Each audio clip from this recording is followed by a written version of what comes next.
Hi everyone, welcome back to my channel Run Classes 4 में। जैसा कि आप लोगों ने कहा था कि सर गुरुत्वाकर्षण के सवाल नंबर 6 और 7 करा दीजिए, तो मैं आपके लेकर आया हूं कि गुरुत्वाकर्षण के सवाल 6 और 7 को आज हम करने वाले हैं। तो बस आप वीडियो को अंत तक देखिएगा और आपकी डिमांड पर मैं लेकर आया हूँ, तो वीडियो को आप लोगों का फ़र्ज बनता है कि शेयर भी करना है आपको। ठीक है, चलिए शुरू करते हैं। बोला गया कि एक गेंद को 30 मीटर प्रति सेकंड के वेग से ऊर्ध्वाधर यानी कि ऊपर की ओर उछाला जाता है। ज्ञात कीजिए पत्थर अधिकतम कितनी ऊंचाई तक जाएगा, कितने समय पत्थर महत्तम ऊंचाई तक पहुंचेगा, कितने समय बाद पत्थर भूमि पर लौटकर भूमि से टकराते समय पत्थर का वेग कितना होगा। तो ये हमें बताना है। चलिए देखते हैं। पत्थर, लेकिन ऊपर गेंद की बात की गई है, तो यहाँ नीचे भी क्या होगा, गेंद की ही बात। या तो यहाँ पे पत्थर करना पड़ेगा या यहाँ गेंद करना पड़ेगा। तो आप लोग समझ जाइए, हम गेंद को लेकर करेंगे। तो गेंद का प्रारंभिक वेग आपको दे रखा है कितना, 30 मीटर प्रति सेकेंड। यहाँ पे आप खड़े हो, आपने ऊपर की ओर फेंक दी गेंद। अंतिम वेग क्या हो जाएगा, यहाँ पे जो वेग हो जाएगा अंतिम क्या हो जाएगा, 0 हो जाएगा। अधिकतम अगर ऊंचाई निकालोगे तो हमने मान लिया गेंद की अधिकतम ऊंचाई h तक ऊपर जो है जाएगी। ठीक है, तो हम निकालते हैं। यहाँ पे कौन सी समीकरण लगाओगे गति की, तो लिखोगे गति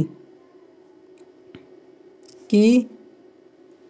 ठीक है, कौन सी समीकरण लगाओगे आप बताइए। ठीक है ना, तभी जो है हम आसानी से निकाल पाएंगे। ठीक है, गति की आप लोग कौन सी समीकरण लगाने वाले हो, तो बताइएगा कौन सी समीकरण लगाओगे आप लोग, जिससे आप आसानी से जो ऊंचाई जिसमें आती है ऊंचाई वो निकाल पाओ। तो कौन सी लगाओगे आप लोग गति की समीकरण। ठीक है, तो बताइएगा आप लोग। तो गति की कौन से लगाओगे, तृतीय समीकरण लगाओगे। तो तृतीय समीकरण क्या होती है आपकी गति की, तो आप सभी जानते हो क्या होती है, b² बराबर u² प्लस 2gh। तो यहाँ पे आप क्या देख पा रहे हो, आप नीचे से ऊपर पत्थर फेंक रहे हो तो गुरुत्वा के अधीन गति हो रही है, यानी कि विपरीत दिशा में हो रही। तो यहाँ पे जो क्या हो जाएगा, ये आपके क्या हो जाएगा, यहाँ पे माइनस हो जाएगा। ठीक है, क्योंकि गुरुत्व तुरंत के विपरीत दिशा में हो रही है। तो ये तो आपका 0 है। और u² कितना है आपका 30 का स्क्वायर करोगे और माइनस के 2g का मान कितना रखते हो 10। h यहाँ h का मान निकाला, यहाँ कितना हो जाएगा 30 का वर्ग कितना होता है आपका 900 माइनस 20 और गुणा h बराबर में चल रहा है 0।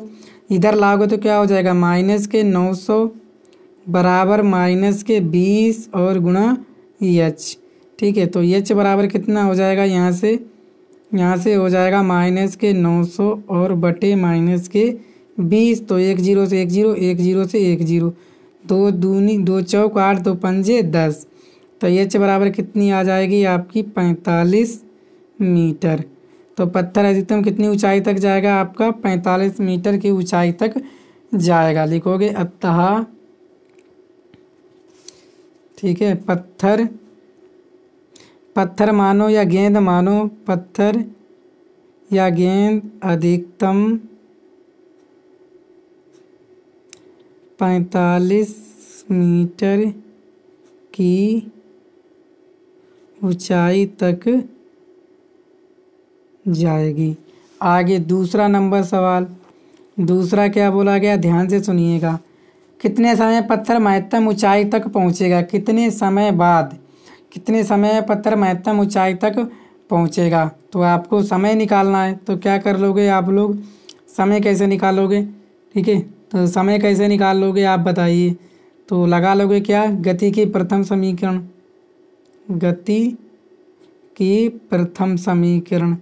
तो गति की प्रथम समीकरण क्या होती है, b बराबर u प्लस at। तो u तो 0 ही है और b कितना है आपका 30 बराबर a कितना है, a मतलब त्वरण है, यानी यहाँ पे g मानोगे तो क्या हो जाएगा 0 माइनस ऊपर की ओर है तो यहाँ पे भी माइनस आ जाएगा 10 गुणा t।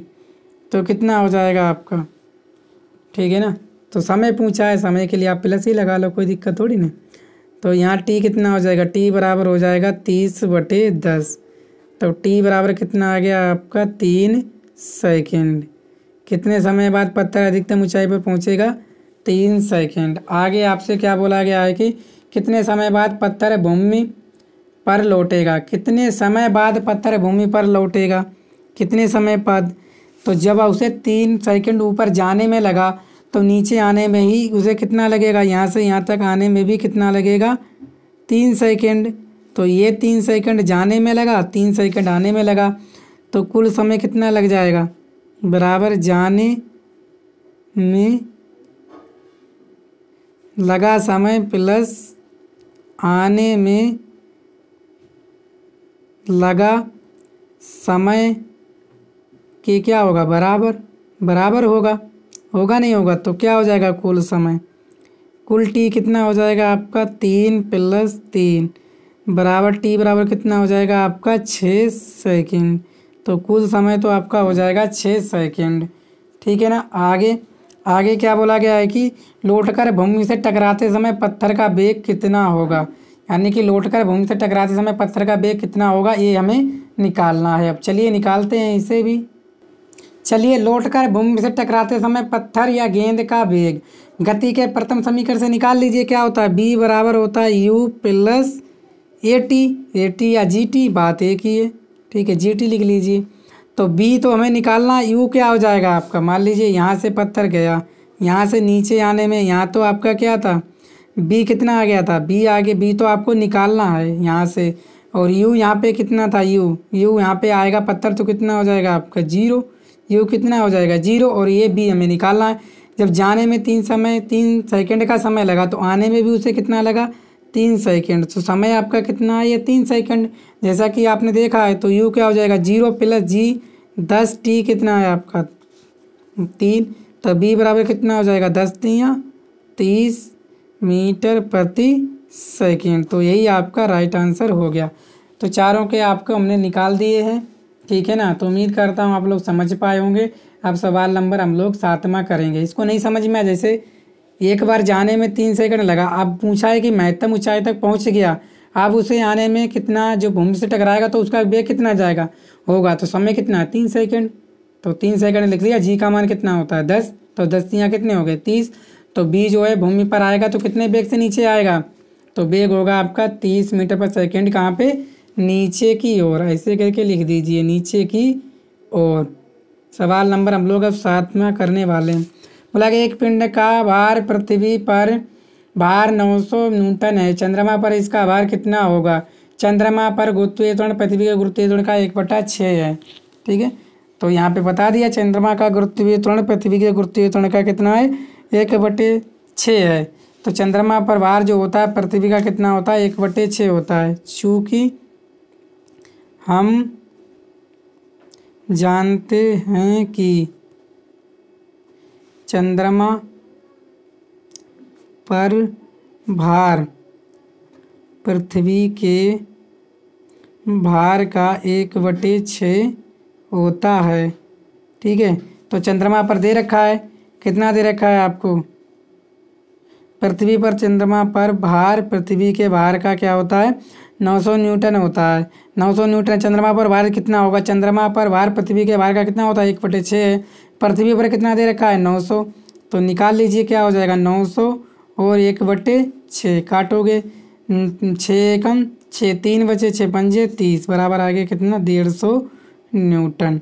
ठीक है, तो चंद्रमा पर भार कितना होगा, तो चंद्रमा पर भार कितना होगा, इसका चंद्रमा पर भार होगा कितना, चंद्रमा पर भार कितना हो जाएगा 150 न्यूटन, क्योंकि हम जानते हैं चंद्रमा पर भार पृथ्वी के भार का 1/6 होता है। तो उम्मीद करता हूँ आप लोग समझ पाए होंगे। तो वीडियो को शेयर कर दीजिए, चैनल पर नए चैनल को सब्सक्राइब भी कर लीजिए। Thank you.